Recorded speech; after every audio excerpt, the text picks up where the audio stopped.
Pakistan steel مل سے جبری برطرفی ملازمین کا اسٹیل مل سی ای او کے ہاؤس کے باہر دھرنا تاحال جاری۔ دھرنے کو 26 روز ہو چکے، انتظامیہ اور حکومت میں کوئی لچک اور نرمی نہیں آئی۔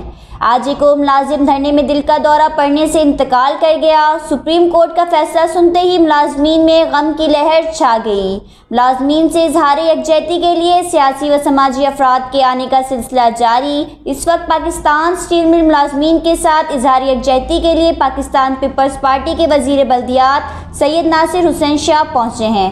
اس وقت پاکستان اسٹیل مل سی ای او ہاؤس کے باہر وزیر بلدیات سید ناصر حسین شاہ میڈیا سے گفتگو کر رہے ہیں۔ اس جگہ ہم لوگ آئے اور آپ نے دیکھا کہ ان کی جدوجہد کے ایک ساتھی جو ہیں وہ یہیں پہ ہی شیر محمد صاحب جو ہیں وہ آج اس دنیا میں نہیں رہے، ہمارے ساتھ آج وہ نہیں ہیں، اور میں اسی لیے یہاں پہ ہم سب لوگ حاضر ہوئے ہیں کہ یہ دھرنا جس کرب سے یہ لوگ یہاں پہ گزر رہے ہیں اور جس موسم کی شدت میں سب لوگ یہاں بیٹھے ہیں، ہماری مائیں بہنیں یہاں پہ بیٹھی ہیں، تو اس کا احساس اس وفاقی حکومت کو ہونے والا نہیں ہے کہ اس کا اگر ان کو احساس ہوتا تو یہ قدم جو انہوں نے اٹھایا اس اسٹیل مل کے لیے یا ان کے ورکروں کے لیے، یہ ایسا کرتے ہی نہ۔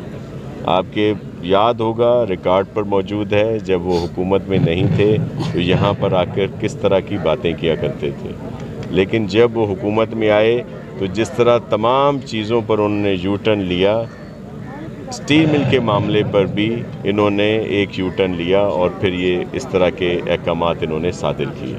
تو ہم سب نے یہاں پہ گزارش کی ہے کہ اس بے حس وفاقی حکومت پر اس دھرنے کا، ان لوگوں کا اس دنیا سے جانے کا۔ ناظرین، آپ کو اہم خبر سے آگاہ کر رہے ہیں کہ اسٹیل مل ملازمین کا دھرنا جاری ہے، جہاں پر ایک اور ملازم جان کی بازی ہار گیا ہے۔ آپ کو بتاتے چلیں کہ دھرنے میں موجود شیر محمد نامی ملازم جس کی طبیعت خراب ہوئی، جس کو اسپتال لے جائے گا، جہاں پر دم توڑ گیا ہے۔ اسی حوالے سے ان سے اظہار یکجہتی کے لیے مختلف سیاسی سماجی رہنما جو ہیں وہ شرکت کر رہے ہیں۔ آج صوبائی وزیر سید ناصر حسین شاہ جو کہ وہاں پہنچے اور ملازمین سے اظہار یکجہتی کے لیے ان کے ساتھ بیٹھے اور ان کی باتیں سنی، اور اس کے بعد انہوں نے میڈیا سے بھی گفتگو کیا۔ یہ اہم خبر ہم ورلڈ نیوز اردو پر پیش کر رہے تھے۔ مزید خبروں اور اپڈیٹس کے لیے دیکھتے رہیے ورلڈ نیوز اردو۔